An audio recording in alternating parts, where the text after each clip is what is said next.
სამალავებში აღმოჩენილი ფარული ჩანაწერები დეპუტატებმაც უნდა ნახონ, ასეთია საპარლამენტო უმრავლესობის წევრთა მოსაზრება. დავით ბერძენიშვილი მიიჩნევს, რომ ჩანაწერების ჩვენება იმავე ფორმით უნდა მოხდეს, რა ფორმითაც დიპლომატიური კორპუსის, მედიის და არასამთავრობო ორგანიზაციების წარმომადგენლებმა ნახეს. ჩანაწერებთან დაკავშირებით საგამოძიებო კომისიის შექმნის შემთხვევაში კი რეგლამენტის მიხედვით აუცილებელია, რომ კომისიის შემადგენლობაში როგორც უმრავლესობის, ასევე უმცირესობის წევრებიც შევიდნენ.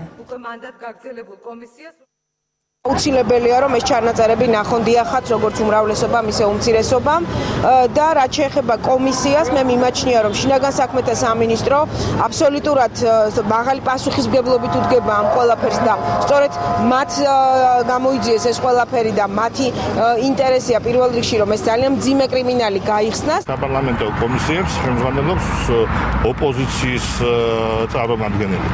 აქ ცოტა კაზუისტიკასთან გვაქვს საქმე, რამდენად სწორი იქნება მათვე შეისწავლონ და მათვე გამოიძიონ ის საკითხი, რომელიც მათი ხელისუფლებაში ყოფნის დროს ხდებოდა, ეს ცოტა საკამათოა და გაუგებარი. ჩვენ საქმე გვქონდა როგორც ჩანს ქართულ გესტაპოსთან.